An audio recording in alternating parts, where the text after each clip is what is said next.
behalf of NHF, welcome to Powerful Partnership Session.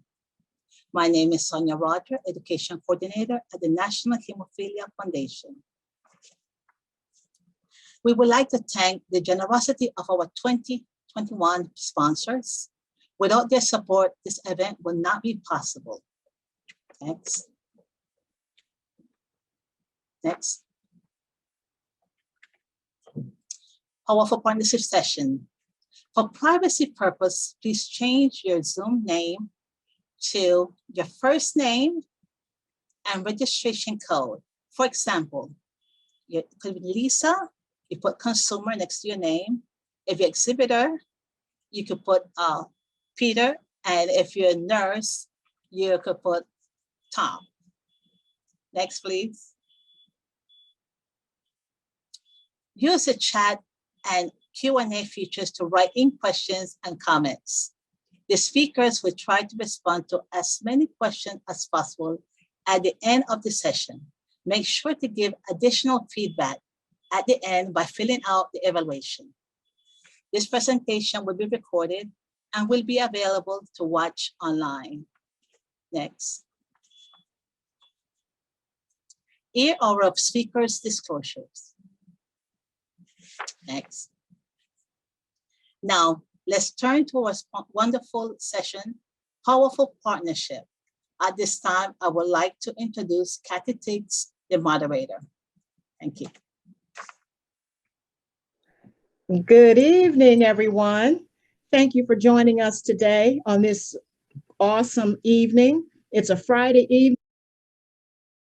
You guys have had a full day of sessions, and we just want to thank you for checking in with us tonight. Tonight, we're going to be talking about powerful partnerships, and I've got 3 power couples that are going to just have discussion throughout this session today. And I just want to give you their names, and then I'm going to let them take it from there. We have Dwayne Graham and Connie Montgomery, and they are the oldest couple on this slide today. They've been around for more than 3 decades of marriage, 3 decades plus, so we welcome them. We have Rich and Michael. Rich and Michael have been together for over 10 years, and they have been married for almost 6. So welcome, Rich and Michael. Thank you for being here. And then we have Nemo Delgado and Janine Archerly. And Janine, I'm sorry if I messed up your last name. So sorry about that. But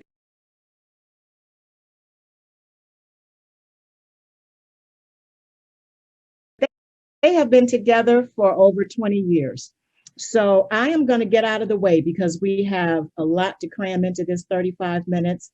And why don't we start with Connie and Dwayne? Tell us a little bit about yourself, about your couplehood with your bleeding disorders and victories and some challenges you may have had.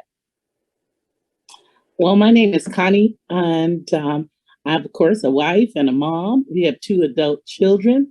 I've been in the bleeding disorders community for a good little while now, for over 15 years. When I first got diagnosed with factor 7 deficiency, just kept it to myself mainly. Had to learn how to deal and cope with that because the way I was reared culturally, we didn't share that type of information, you know. We were careful about what business we took out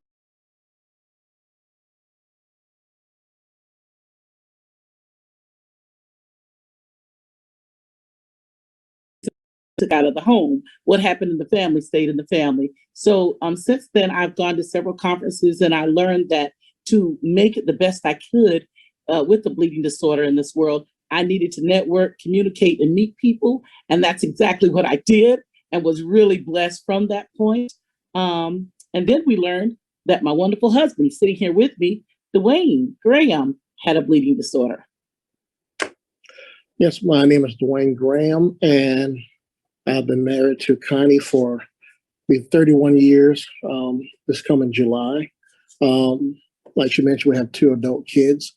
We were high school sweethearts, prom king and queen. And when we found out that she had, she's factor 7 deficient, it was a struggle because we really didn't know much about it. And, being the husband, our job is to, fix things. And there was nothing I could do. And we were invited to the national conference with NHF. And that's where we connected with people and found out that there was others like us. And that just opened the door to so many opportunities.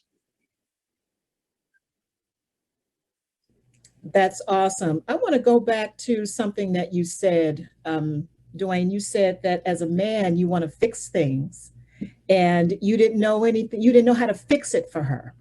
Did that create an ongoing struggle, or did that end when you connected to folks at NHF? It fixed things once we connected with NHF, but being a man, you still always have that where you want to fix it or eliminate that pain or that struggle, and because then she started to self-infuse, and that was a struggle because even though you're helping, you're still kind of inflicting pain, and that was hard. Okay, that was awesome. Thank you. And I just want the audience to be reminded, networking, communication, and connections. That was something that Connie said when she led out. Thank you. I'll be back to you in a minute, okay? Listen, we're gonna go to Rich and Michael. Hi, Rich and Michael. Hi, Kathy. Hey, good evening, Kathy. Good evening, everyone. I'm Rich Pizzillo. I live with my husband, Michael, in Providence, Rhode Island. I have hemophilia A.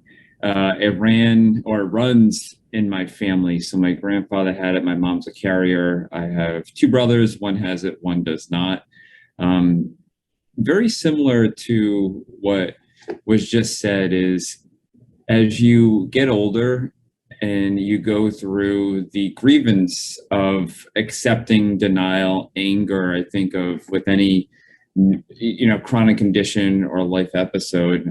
I certainly have gone through that. And when I look back at the past decade of being married to Michael, the challenges that I've experienced living with a bleeding disorder and how we've overcome them together is key, by communication, by being honest, but by also being real. It's something where I think when we don't have kids yet, but I could see that sometimes kids take a lot out on their parents because they love them, they feel comfortable with them. And I think sometimes when you're dealing with pain or some other things, you are strong, especially as a male.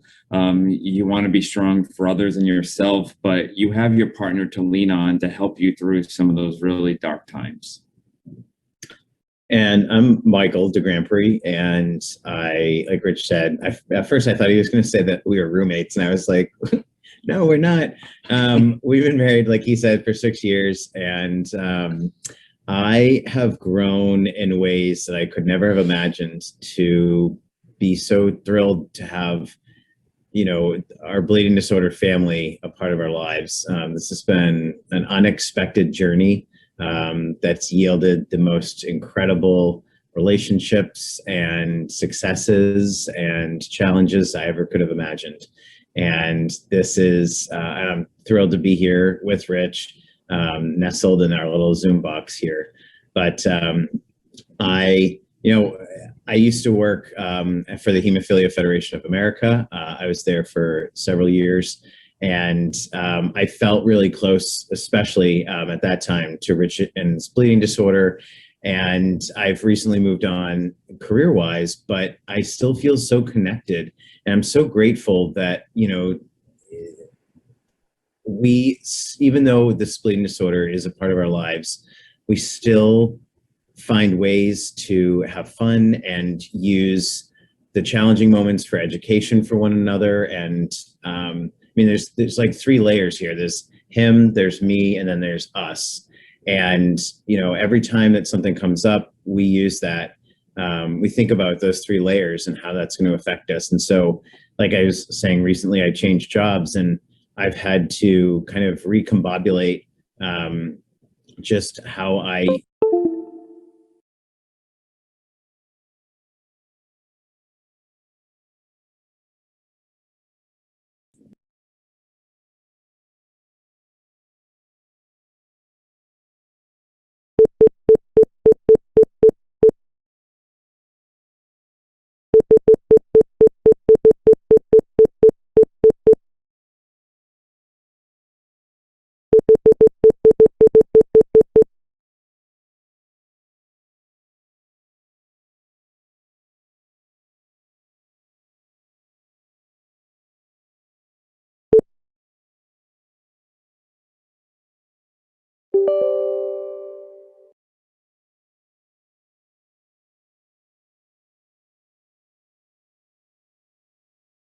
really important to listen. Inhibitor.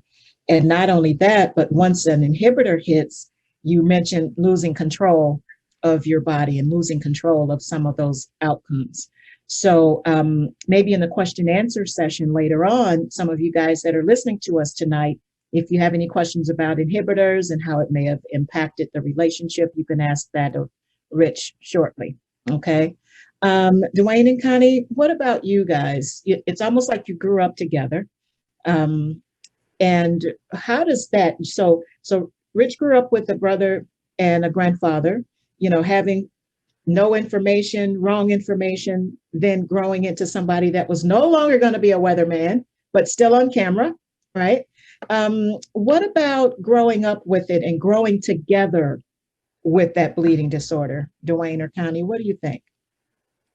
Well, for me, just realizing too where I am and where I'm from. I'm from a rural town in South Carolina, and you know, healthcare disparities, inequities, and all of that is in the news now for marginalized communities. But it's been around for as long as I've known it before my time, I'm sure. So my diagnosis of factor VII deficiency didn't come until I was a grown woman after a car accident. So I suffered many years without proper diagnoses as well. But then when I received the diagnosis, like I stated earlier, in my family, it wasn't, it was taboo to tell what happens in the family. What happens in the family stayed in the family. So culturally, I wasn't ready to share all of that information. But once Dwayne and I got together as high school sweethearts, you know, we started to talk a lot and depend a lot on each other and share a lot. And so I did that. And even though in telling him, we of course didn't know what was wrong with me because I hadn't gotten a diagnosis yet. We just lived with it. And after the car accident as an adult, and we found out what was wrong, you know, at first, initially, it was denial for me. It took a few moments for me to wrap my head around that. Even as an occupational therapist, a healthcare professional, it took a moment for me to, you know, become accustomed to the fact that, okay, yeah, you got a rare bleeding disorder now. You're going to need to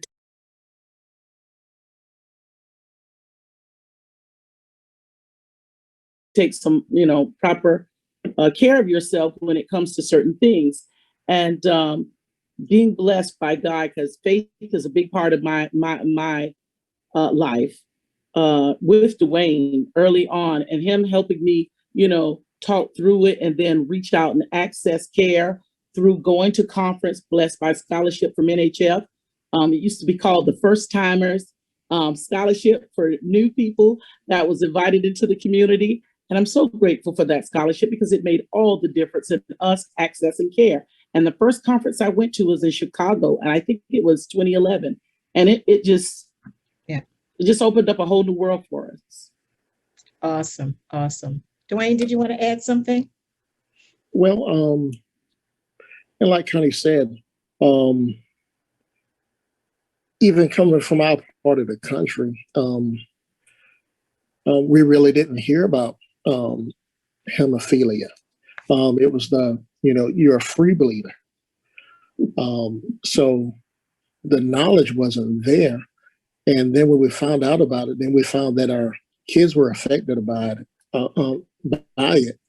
And then that's where our knowledge grew about it. And, you know, me being a Marine, you know, I was like, well, you know, let's find out what we can find out about it. Let's do this, do this, do this. And I had to remember Connie had to process it and just being patient with her with that. And also being able to listen to her and not just listen to her while she's talking, but just listen to her while she's not talking, just watching her and just watching when Connie gets quiet, you know, something's wrong. So just us being together so long, just knowing that, okay, if she's not saying something, you know, something's going on. So just being connected with your spouse, with your mate, and just knowing that, especially being a man, you know, your job is not to fix things. Your job is to listen and just be there for them. That's awesome. That's awesome. And you brought another layer to it, are you prior service Marine, or are you still active? Prior service. Prior service. There's another layer that comes to that, so when you say that you're a fixer, you're not only a fixer of family and things like that, but your view of fixing is bigger than, like I said, civilians, right? So that's an awesome thing. And you're saying not just listening to what she says, but listening also to what she doesn't say. Yes. And we're going to have a question answer session in a moment, but Janine and Nemo, take us into our question answer session. What about you? What do you want to add to that process of, finding out later on in life, like Connie did, and how it affected your daughter? And all of you have said the connections and the resources that came with the NHF connections and getting out there and talking about it. What do you think, Nemo? What's your name? The thing is, I find out when our daughter was born, but through my childhood, my adolescence, I was bleeding a lot, so for me it was normal. Like I'm a woman and I'm normal, and all my doctors in another countries say it's normal. So when my daughter was diagnosed and they say the name von Willebrand, and I say, this is a condition. This is something that has a name. So I have a name. I was crying, like relief, like I know it's not good, but at least I have a name of what happened with me. So I didn't want the same thing happens to our daughter. And I say, no, it's not going to be good, because a month ago also, I was also dying in the hospital with a bleeding. I was so anemic. I have blood transfusions. I have reaction to the blood transfusion. So now today I'm so blessed to be here sitting with you talking, because I'm passing so much.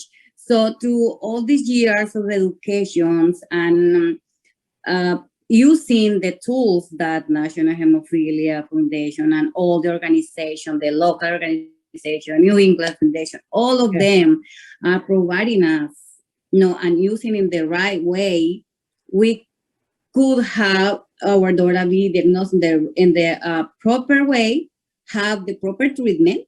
And we are not only part of the board of the directors of the Connecticut Hemophilia Society, also I travel with National Hemophilia Foundation and U.S. territory, helping families in the Latin community. My daughter also travel and do motivational speeches with all the kids with bleeding disorders, motivating them how to live in a right way, proper way, and with the condition.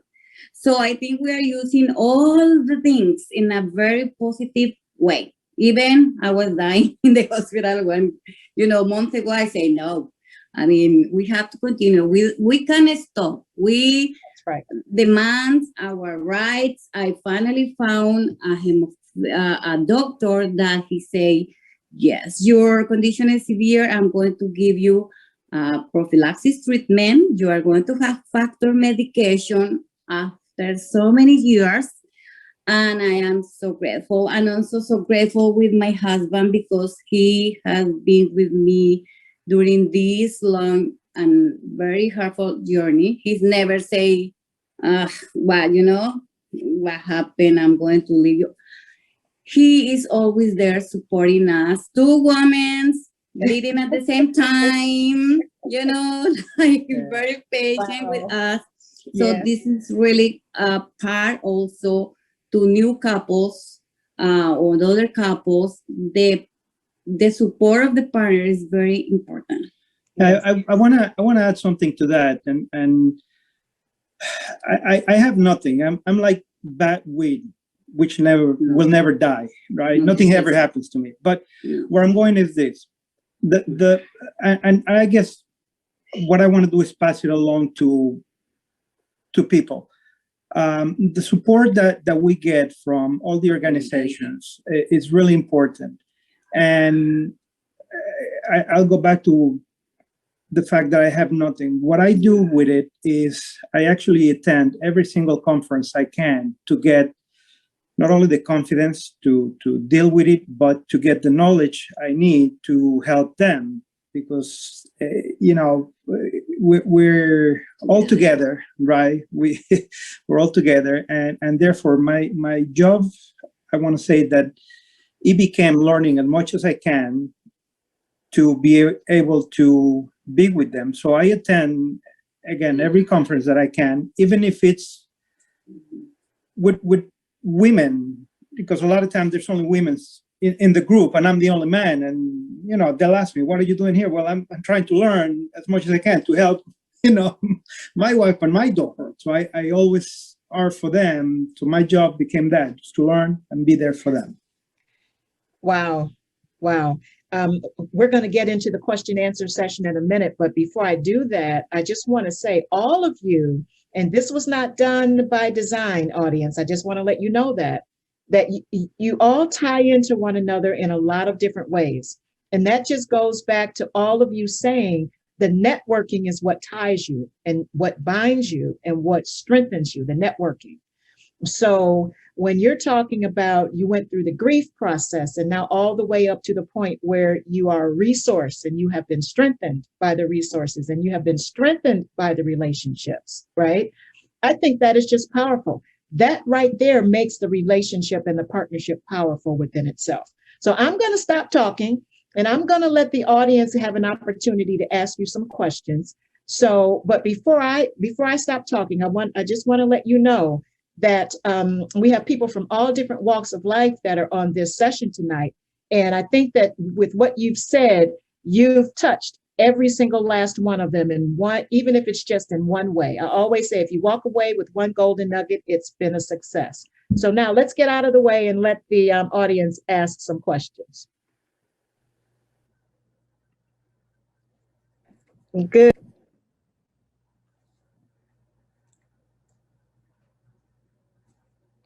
Can you still hear me, everyone? Yes, absolutely. Good. So I see some folks have put some things in the chat box. So Sonia, can you read what we have so far?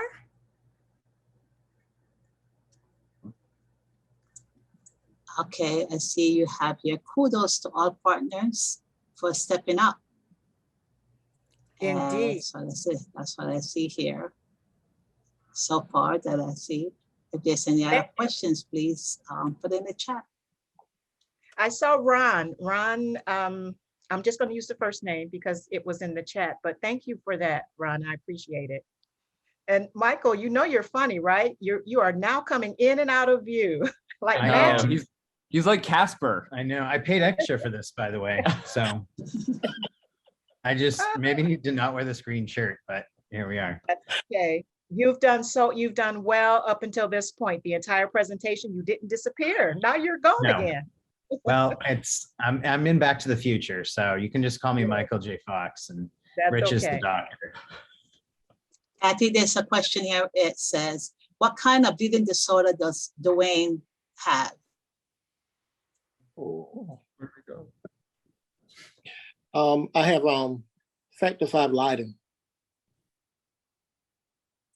And Dwayne, you didn't mention much about your bleeding disorder. You know, you concentrated so much on Connie's and how you wanted to help and manage that and make it disappear. So is that part of that wanting to take care of her before taking care of yourself kind of thought process you had going on?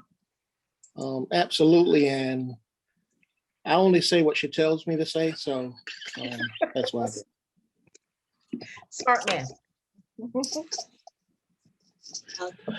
Kathy, there's one more question in here, and it says, what's the one key piece of advice that each of you would give to couples for healthier relationship? Good question. From my point of view, I would definitely say it's kind of twofold. Laugh a lot and communicate just as much.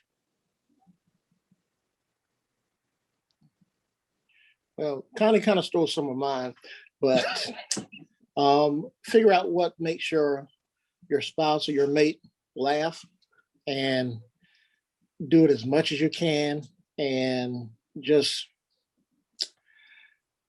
try not to take yourself so seriously, and just take one day at a time.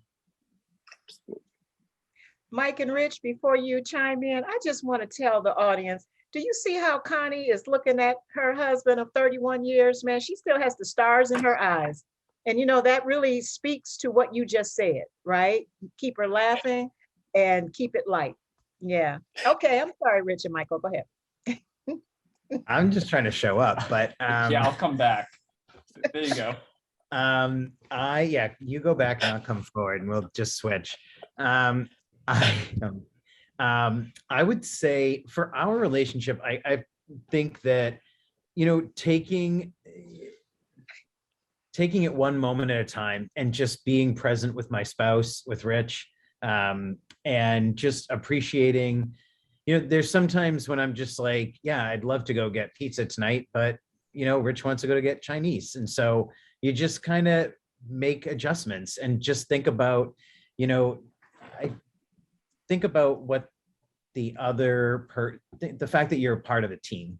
And it's important to say team because you're working together. And, you know, in everything, in health and in lifestyle and just in happiness and productivity in our own little household party of two. Just being conscientious of the fact that I'm one half, well, apparently right now I'm just the team, but oh, there he is. But we're a team together, and that would be my thought, my part. Yeah, and I would say communication. I know we've always heard it, but if you can keep communication open in any relationship, whether it's your partner or whether it's a friend or a family member, and not holding back. I think that we often see issues, especially for those with the bleeding disorder, that we have to bear the weight of the world because we don't want to make others have to carry it with us. But when you're in a relationship, as Michael said, and as you know, others have said too, you're in this together. So communicating how you're feeling, whether it's negative, whether it's positive, I think is really the key piece of not holding it in, because you don't want to be a balloon that could pop. You want to be a healthy relationship that goes forward. That's awesome. And I do want to add, we've had some technical difficulties, you know, doing this by Zoom for the past couple of years. You know, it never goes perfect, but our other couple that magically disappeared, right? They were talking about going to every single event as possible. He said that his job became his wife and his daughter. That was his job, and getting as much information as possible. I don't want to speak for them, but I can say that they both had some very, very good nuggets. And I'm going to turn my head just a bit. Using the tools that you have, using the tools the right way, use in a positive way, and proper treatment is what I hope that they would say, since I'm speaking for them. Sonia, anyone else? And hopefully they answered that question for the person who asked that. Okay, I see here in the panel and the chat, it says, Connie laughter is so much more effective than any factor. And then I have here that says here, I am a former military vet as well. Dwayne and Connie, as military service placed any strain on your relationship so far? So how, you know, if so, how? That is it. If it's so, how did it go?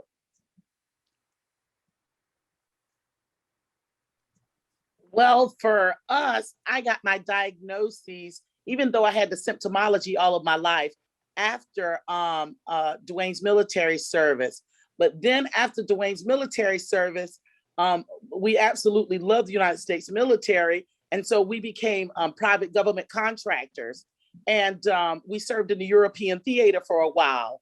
But even there, I didn't have the proper diagnoses yet. It wasn't until we returned stateside from serving abroad that I got the proper diagnoses after the car accident. And I'm just going to take it a little further. Dwayne, as the person that was initially a part of the military and then both of you became contractors, is that what it is? And yes. Okay, and I don't want to speak for the person that's asking the question, but was there any, that wasn't a deployment, but it was away from the United States. The medical care may have been a little different. I don't know. We're guessing. I'm a civilian, right? I'm guessing. So how were both bleeding disorders managed through that process? My diagnosis went until afterwards. Well, Both of us. with the military, it's they have a top-notch medical staff and resources. So it really didn't put a strain on the relationship. If anything, it helped it. And knowing that and the Marines motto is, you adapt and overcome. So whatever situation we dealt with together, and that's what it takes. Adapt and overcome. Wow. I think that's a really good motto to have, right? Any other words of wisdom or that can create positive outcomes for couples? You guys talked a lot about communication. The other thing you talked about was networking, connections with others, and just being a support across the board, not just within your unit, your family unit, but with the bleeding disorder community. All of you said something about that. As well as we are smarter today than we were when you and Dwayne got together, right, Connie? Because Dwayne, you mentioned free bleeder. So any hopes for the future as we get even smarter for couples and for support and keeping things together? One of the key things I would say is make certain that as a couple, your home is a safe haven for your spouse or your partner. With the bleeding disorder, we go through a lot, and just in life, there's a lot that we have to go through. But once you walk through the doors of your home, let your home be a safe haven and a place of peace, fun, and laughter. Let that be your place to just get away from it all, your sanctuary. And you two as a couple, you can create that. Awesome. Thank you, Connie. Any more questions in the chat? Yes, there's one more here. It says here, you all are wonderful and inspirational. You are also very involved in the community. What do you do to balance the other parts of your life so there isn't too much focus on bleeding disorders? It's a great question. I think, first off, thank you so much for making that comment. For us, I think it's important that we are involved. Oops, I may go in and out here. I'll just be the voice of Oz. I think it's important that we're involved in other things. We are involved with our neighborhood association. We are active with other volunteer groups. We try to turn bleeding disorders off. We made decisions sometimes that we won't speak about it during certain meals. Yeah. I would add that, you can never really turn a bleeding disorder off, I guess, but there are times when maybe the bleeding disorder can go into hibernation for a moment while we focus on the rest of the ecosystem in our life. And it really is like our lives and our relationship is an ecosystem. Like there are so many parts of it that contribute to others. And if it's unbalanced, then it's not going to work as efficiently and as effectively as it should and as it needs to for us to thrive and grow and all of those things.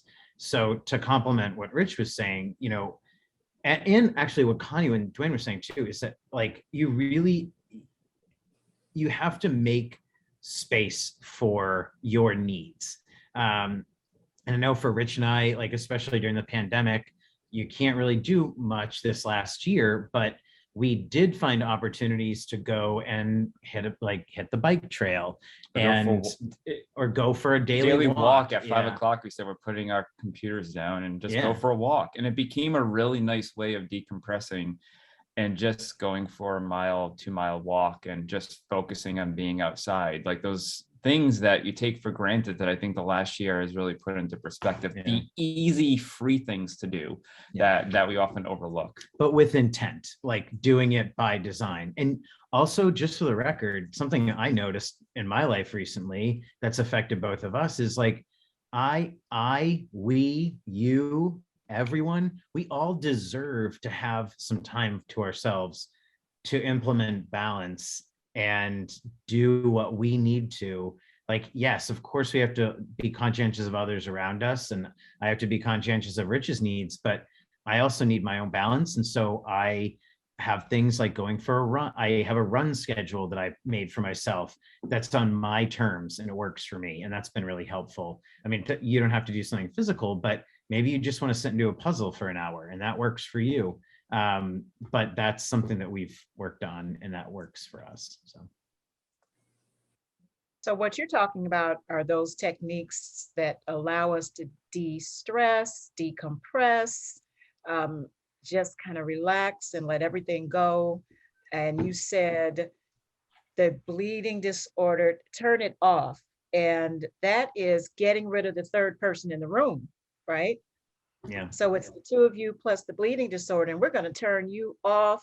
We're going to kick you out of the front door, and we're just going to have a moment without you. Put you on mute, like commercials. They're going to be there, but put them on mute. Yes. Get them. Okay. That's awesome. Because in that, you're doing the things too that you love to do as individuals, while even doing some things that you love to do together as a couple. Individually, Dwayne likes the tuba and he likes golf. I like the garden and my puzzles. So, you know, when we do come back together, we have so much more to talk about because we've spent that time apart and had some personal self-care for the individual. So can you, do we have any more questions? I've got a question I want to throw out I there. have just one more here. I was waiting to finish. Michael and Rich, have you ever found yourself in the role of a caregiver for the other individual, and did it place a strain on your relationship? Oh, the answer is yes. And Yeah. I realized I suck at being a caregiver. I am not good in terms of listening to the needs of others and balancing that.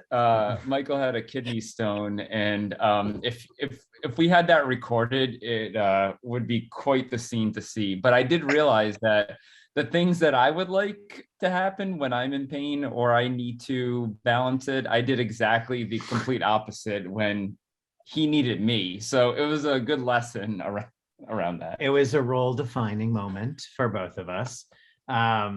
Rich was very thoughtful and That's a good way of putting it. sweet with his delivery. And that was actually a really important moment for us in our relationship, just learning each other's strengths and weaknesses. And frankly, you know what? It would be unrealistic for either of us to believe that the other was good at everything. And I'm not saying that Rich wasn't, but we just have very different caretaking styles. And that was something that we learned about ourselves in that moment.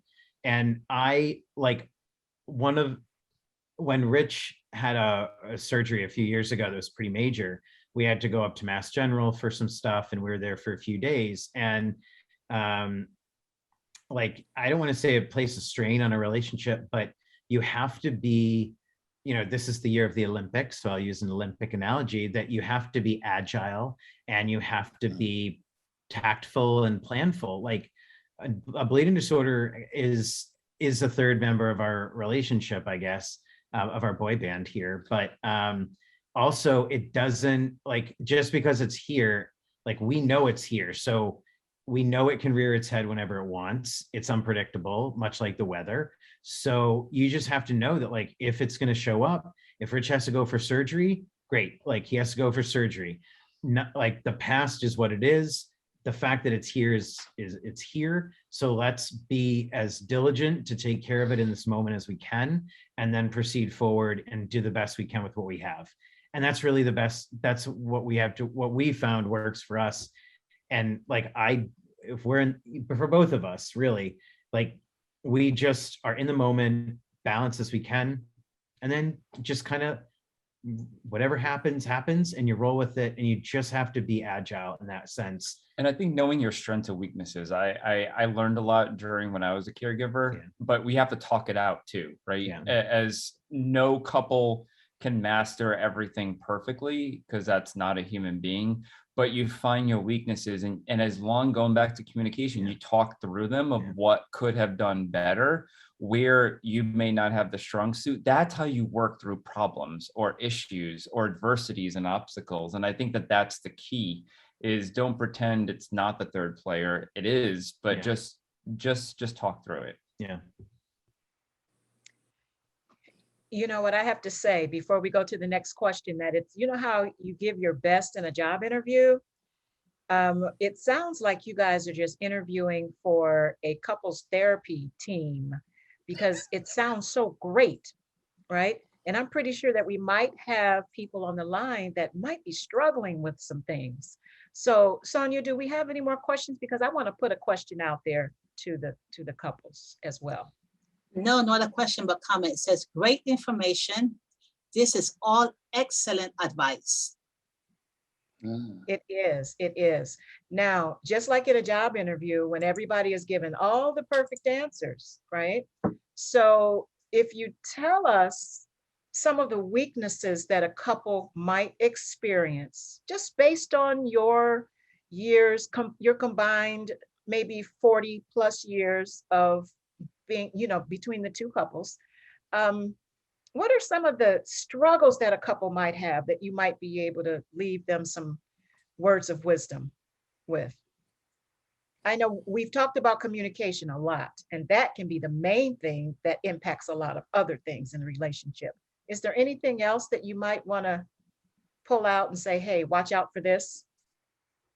Well, I guess I would say how communication can be a strength, but it can also be a weakness. Just knowing when not to say anything.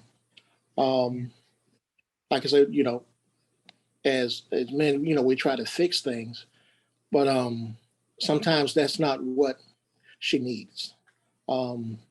She needs a silent partner sometimes. And I guess you have to just realize it's not about what I want, it's about what she needs, and just operate in that. And for Dwayne, I would think, and myself, when I'm looking at us as a couple, and I'm considering what might be out there so far as adversity for other couples, just being patient, because Dwayne is a manly man. And if he is feeling badly, and a Marine, he's not going to come in the house and say, oh, I'm feeling badly. Can you help me with this or help me with that? He's going to be a lot more reserved than usual. He won't be cracking the jokes. It'll be different. The air will be different. The atmosphere will be different. So getting to know your partner, getting to know how he or she responds when they're feeling not their best. Yeah, and like I said earlier, it's like when Connie's feeling bad, and her feeling bad that means that it's real bad. She'll stop talking, or she'll get quiet, and that's when I know that something's really wrong. And just but even giving her that space to tell me, what's going on.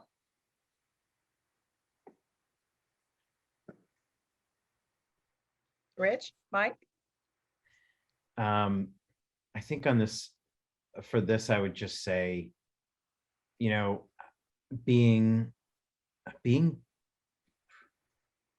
present in the moment with Rich, and being present and thoughtful about what's surrounding us at any given moment is really important to balancing all the different pieces of life, right? So I think that being in the moment, and it's just important as we consider how we can best help one another. And like, I'm not great on planful stuff, but I'm really good in the moment. And Rich is really good at planning ahead. And so like, Rich is like in almost every part of us. If anyone has ever got together with us, 100% of the time they make plans with Rich, and then I drive us, and I'm in the moment when I'm there. But we are very conscientious of what each other's roles are and responsibilities.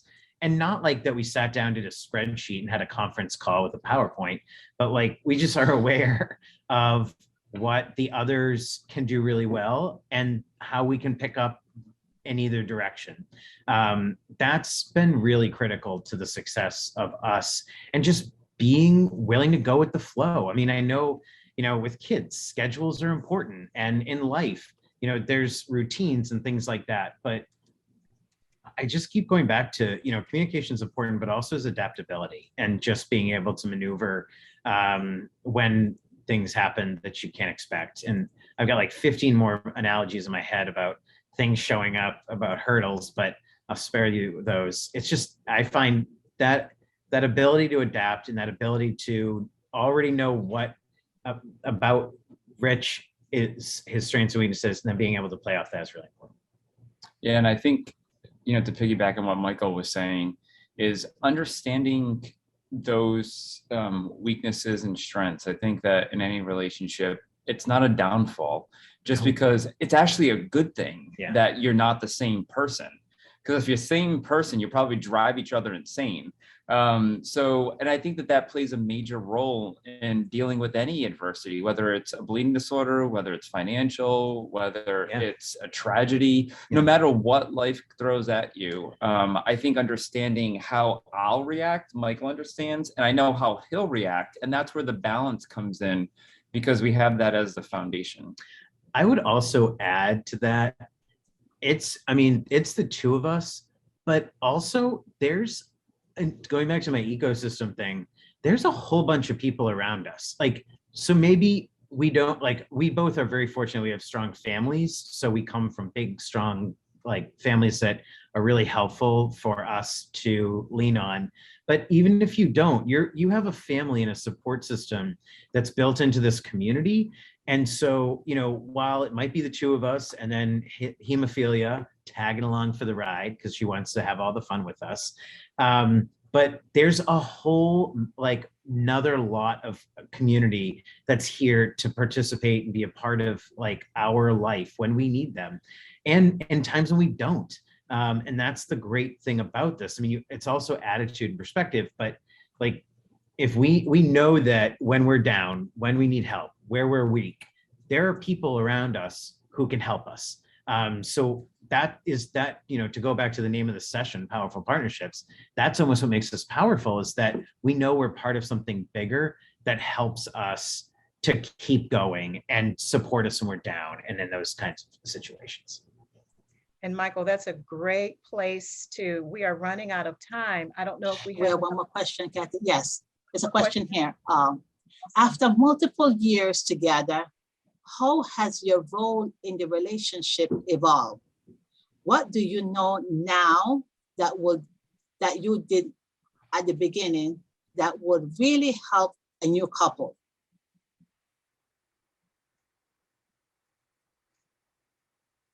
maybe 30 seconds. Celebrate what your partner does well.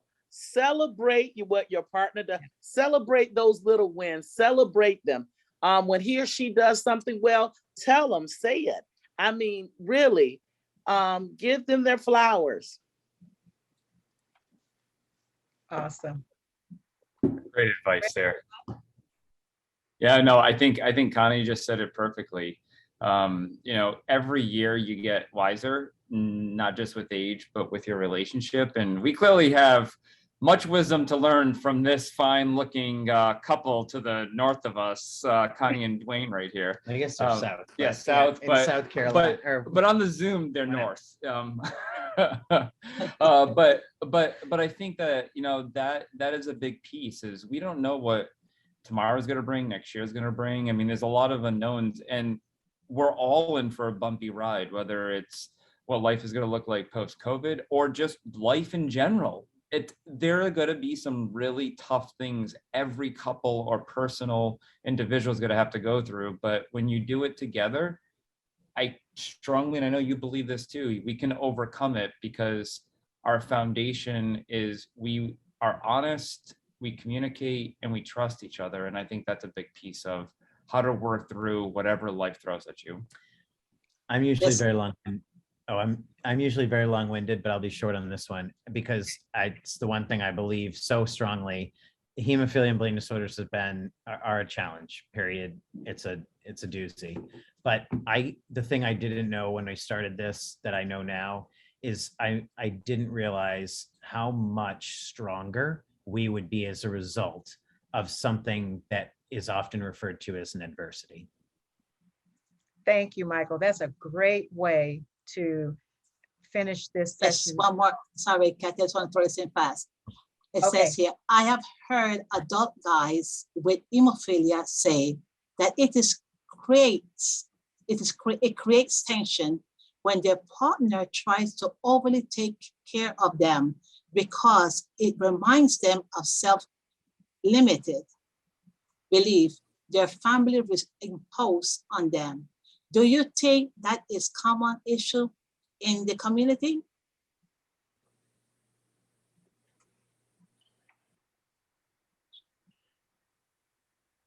Connie, Dwayne, do you guys want to go? Well, since we've been together 31 years, my thing is, what I've learned is Connie's always right until she says she's not. So you Extra just dessert tonight. laugh. You just have to laugh and just you wave your white flag and just realize that she's not only my wife, she's my best friend, and she really has my best interest at heart. And the sooner you learn that, the better the relationship will be. And he's kind of cute too. Wow. Ooh, okay. We're getting hot over I here know, down geez. up north or down south. Should have given out a free fire extinguisher at this session. Holy smokes. Unintended. You guys are great. I would just add, and I like to this, that I do, to the question that was asked, like, yes, I do. I think from my perspective, and I used to work, as I mentioned in the session earlier, I used to work for one of the national organizations for HFA. And I know I saw it a lot with people feeling as though there were limitations and things placed upon them. But I think that we should all, I think what's really important as a community is to remember that we all have opportunities to change our perspectives and to, make, every day, every moment is a new opportunity. So I feel like, yes, that can be something that's a truth, but I also feel like there's opportunity there presented in those situations for you to make changes or do things that might be a little bit different and do it slowly so then it works for you. Don't try and jump all at once, but be realistic about what your needs are and how you approach something. Okay, time is on us, Kathy. Wow. I'm going to blame it on all of you guys if anybody is late for their next session. That was awesome. I thank you for your candidness and your openness, and have a great evening, everybody. You had awesome feedback. So your feedback matters to us to help us plan an even better bleeding disorder conference in 2022. Please complete the evaluation and you will be entered into a raffle for $75 gift card. And the raffle winners are selected each day, Thursday, Friday, and Saturday. And we will email the winners Thank you, everyone. It was awesome. Thanks to the panelists. I lost control of this whole thing maybe about 15 minutes ago when you guys started talking with the questions. I love it. Have a wonderful evening and thank you.